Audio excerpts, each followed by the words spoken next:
I mean, we were like, we could play it cool and act like we didn't already shoot this episode months ago. Yeah. But it's currently on this thing, Yeah. which we are having a hard time getting it off of because the other two shoot to SD cards, but this sucker shoots on tape, and it's not cooperating. So, No.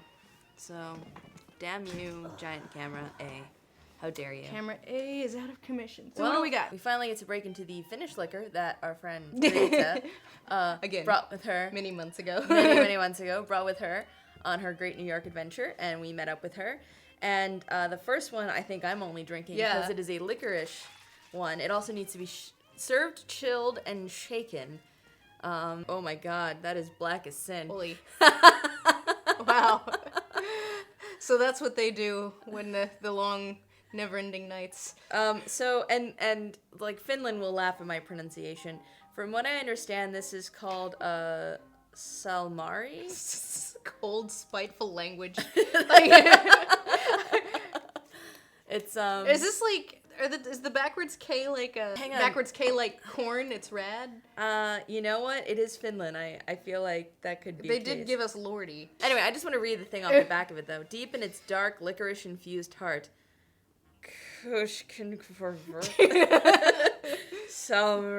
kick is an unforgettable drinking experience waiting to be released. Drink as shots, but don't be misled. Experience the spirit of Finland and taste Finnish folklore. This is appropriate since we're talking about a book that's going to take place in India. I know. Which is the opposite of Finland. How appropriate of us. I'm embracing the heart of Finland And I'm right watching. now. Oh! So that's the heart of Finland. Okay. How's the heart of Finland? It's licorice. It's got the winter chill on it. Also the bitter of forever night. The boredom of never seeing the sun. Yeah. It's a lot nicer than Jaeger. Oh yeah. Oh, you know what? Yeah, totally. So considerably. So all right, and then we have our other things courtesy Yes. of Rita. I feel like it's like send us wall stuff because we need wall stuff. Like including the fan art from Nella's Tiger's Curse. I've actually got to print some of those up and put them on because they are delightful. But if you want to give us alcohol from your region of the world, that's okay too. We totally accept any. Find and a all way to booze. ship it. Technically illegal in New York. When we last left off last season, which is totally deliberate that we divvied this up between several months. When we last left off, it was we were going to talk about some people's ideas for the outline, and B, we were going to review The Girl with All the Gifts, which we will do next episode. Also, a lot of stuff. Like, we're leaving Channel Awesome, so that's a thing. Yeah. If you're watching this on Channel Awesome, you might want to start following us on Twitter or something. Yeah. Follow us over to Shay Apocalypse. Yeah. Because this will probably be the last episode on Channel Awesome. So, it's been real, y'all. Yeah, we're gonna still go, just, as separate entities flying free. We're leaving the nest. Yeah. We had a bunch of comments that were just ideas for Awoken Book 2, which, what was it? It was gonna be... it was either Arisen or Aliven. Yeah. We haven't decided yet. Yeah, we still haven't, we haven't... Or another... Married. No, I feel like another has to be the book third. 3. I just feel like after 2, like, when we actually get around to writing 3, people would be like, another? Because it's been a little while. What was the basic thrust of the book, or this plot? And, obviously... you will appreciate it more if you follow Nella's Tiger's Curse recaps. Yes, which I also took a break from. It's like, that scene where Sam and Frodo are on the mountains, like the slopes of Mount Doom, and it's like, no, I can't remember, the taste of food, or, water, or light. Like, that's what Tiger's Curse has been for me. Yeah, you had to finish that, because it's like, this book is more like where Awoken was more a parody of Twilight, this one is more a parody of Tiger's Curse. So if you're curious as to what that means, definitely go check up the recaps of Tiger's Curse under Let's Read with Nella. I've been getting comments from people saying, like, just your recaps are painful for us. Like, this book is terrible. The most amazingly redundant book. Oh, it's so redundant. So the basic plot of Awoken Book 2, Arisen or Aliven, kind of like Aliven. Because I feel like that was a big complaint with the first one, was that it was too stealth a parody. Yeah. And like maybe it's just like, you know what, we had our fun being kind of a stealth parody, maybe let's go a little more cracked out. Yeah. So the thrust of book 2 is, you know, it starts with this sort of Breaking Dawn thing where not Edward, Riley leaves her for her own good. Again, because he did that in the first book. Yeah. Although I'm really, after reading Tiger's Curse, I really do feel like it has to be like the rich, like, family member, like the ex-Bollywood uncle who flies in and like, school trip to India. You wanted just like an excuse for Mr. Kadam. Yes, I do. Well, who needs an excuse? Mr. Kadam's the only redeeming factor of Tiger's Curse. No, we could have that, and then it turns out it was Uncle Neil the whole time. Like he wanted to get some balls rolling. Yeah, like, oh, it was me all along. But then, I was the turkey. But then, would Uncle Neil then be able to drive a car out of the Ganges River? Because I really have this mental image in my head of him driving a car out of the Ganges, and it's kind of delightful. Well, I don't know. Here's the thing. I kind of feel like Uncle Neil and a Kadam alike are a little mutually exclusive. You know, both characters would be kind of redundant, since Uncle Neil was the awesome character that you wanted the book to be about and who keeps getting cut off. So the basic thrust is we go to India. Somehow or other, there's like a super powerful thing that happens, and everyone assumes that Andy is the special, Lego movie style, because she's the, you know, she's the white girl that out-natives the natives, a la Avatar and all that fun stuff. And, you know, but then eventually plot happens, and then we find out that Vic is the special. Yeah. But, like, everything just lines up so it makes it seem like it was her. Yeah, and everyone just assumes it's her. Except for Bree, I think Bree would be the one, like foreshadowing things. It's like, this prophecy says, born of this land. My great-grandmother's Cherokee. Oh god. It's like Andy should have, like, a great something that was, like, English, but she, like, was born in India. So that's why she thinks... I don't know, I'm still kind of enamored with Cherokee Princess, but I don't even know if Andy is that dense. I know. Well, things to ponder. Which kind of Indian should Andy claim? Haley Combs suggests that all the other kids in Andy's class be respectful and understanding of Indian culture in the background, but Andy is just the hapless white savior princess who has no idea of anything at all. Do we want to do, like, the totally, like, over-the-top, like, caste discrimination? Like, should there be, like, overt caste discrimination? I don't think Sarah would know about the caste system.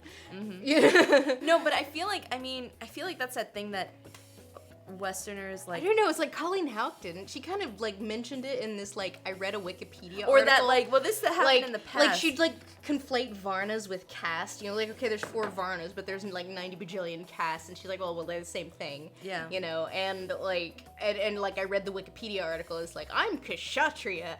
And, like, and then that's all you need to know. Or I mean, maybe someone could be like, wait a minute. That, you know, it's like, there's a lot of castes, and Varna and caste aren't necessarily, like, shh. That should be Bree. Bree should always be the voice of reason. Yeah, and Toli Berra, also, speaking of Bree, suggests that Vic and Bree maybe hook up as a sort of parody of Renesmee Jacob. We gotta find a way to make that creepy if we're gonna go that way. I know, like creepy. It has to be creepy. But let's get back to the tiff, because you know, in the beginning, like, I think the idea was that he would, or that Riley would accidentally try to soul snack on Andy while they were... Oh, yeah. like she's... But Toli Berra writes that Riley's soul snacks, I think he should go after criminals because, and I quote, I selected them because I want to make the world safer for you. Yeah. And, like, the tiff maybe... Either she thinks that's super romantic. Like, no, I think it's like he almost soul snacks her, like, in their sleep or something. Yeah. And then, like, afterwards, while he's gone out... Like, he sleep snacks. Yeah, he goes out and sates his lust, and he's like, I found some petty thieves. Yeah. They were arrested on minor drug charges. They were 16. Oh, and she's like, well, that's great that you only go after criminals. Well, I don't know, I like the idea that he only goes, he only goes after criminals, but it's like drug. That would certainly knock off a whole bunch of people of our Patreon folks that have been donating money to That's a good point. So the petty criminal. Again, we did might be promise petty criminals. that the people who Patreoned on that top level would get to die. Like, not only are they going to be written into the book, but they get to die a horrible, get eaten by Cthulhu death. So if that's not incentive, I don't know what is. Aurelia Verity writes that at first Andy speaks about how clearly important it is to do missionary work and help people and how they're going to change people's lives while they're there. And clearly at this point these will be Sarah's words and Andy is just the mouthpiece. And like that whole idea, like, well, maybe there's a missionary element. Like, she doesn't like, use building that word. houses. But they're like, it's not like like Habitat for Humanity. Yeah, and it's India. a field trip. It's weird. They're Whatever. building wells. That's a really popular thing to do. Like, Arthur Limbo suggests that the whole India thing is framed like the Lizzie McGuire movie. And, you know, and there's like this part. For instance, there's this part where Lizzie rides on a motorcycle with, like, a random stranger. She gets to ride on, like, an elephant with Vic. Ethnic third wheel. Well, going back to Aurelia, they write, although they're on a school trip, Vic and Andy just wander off into different cities and temples for hours and days, and no teacher, supervisor cares or notices.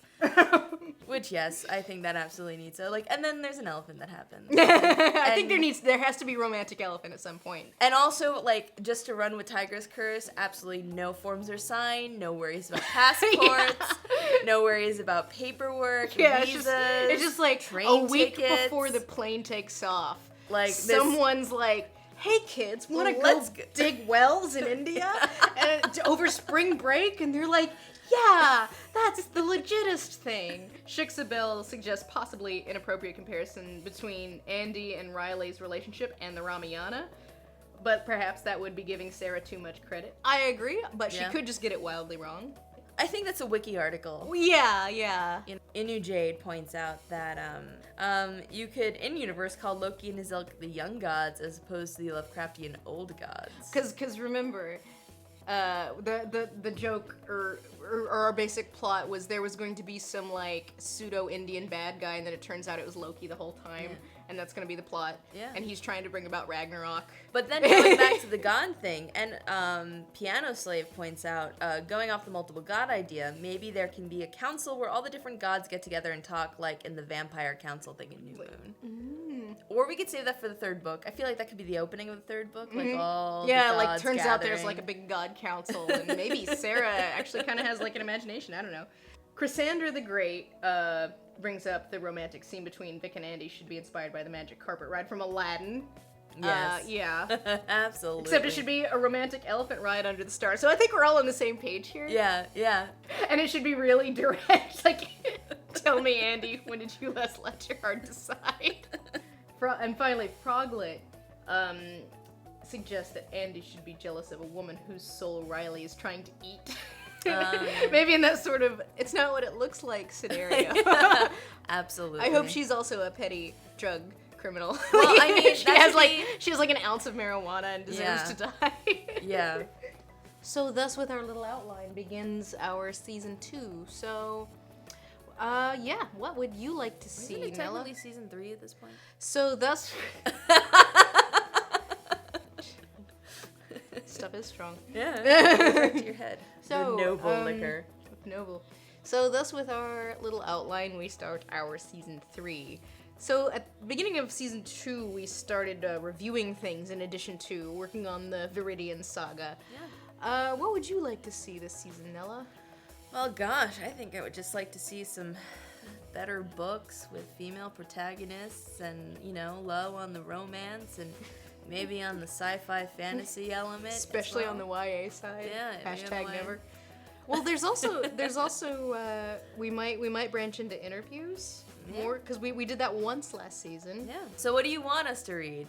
Yeah. So now we need to start whittling down our options. Of course, there is this. Ooh, a sequel. Which we didn't even really discuss the first one except as it pertained to Lock-in. This.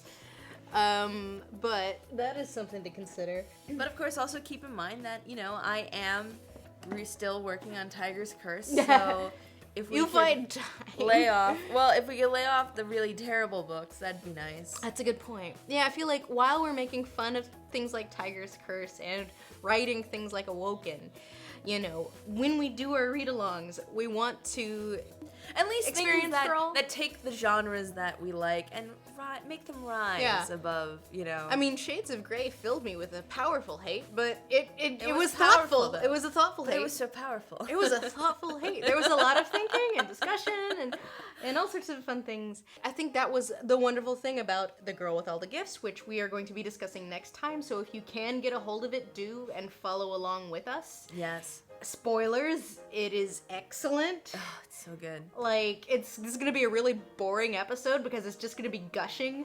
So but oh, the gushing. Yeah, it's gonna be some profound gushing, so such gush. Yeah, so tell us what you'd like us to talk about this season. If there's any kind of branching out that might interest you, author interviews or genre. Bear in mind we won't branch out too much. Yeah. And as always, leave comments at shayapocalypse.com. Those are where we actually tabulate the comments because we have a system. Yeah. If you're on YouTube, go to shayapocalypse.com where there are comments allowed. And as always, follow us on Twitter at shayapocalypse. You can follow Sarah on Twitter as well. Hopefully she will start updating with her observations on the writing life and hashtag #amwriting and hashtag blessed and all that fun stuff. Yeah. Let's have a good and productive 2015. Cheers. Cheers.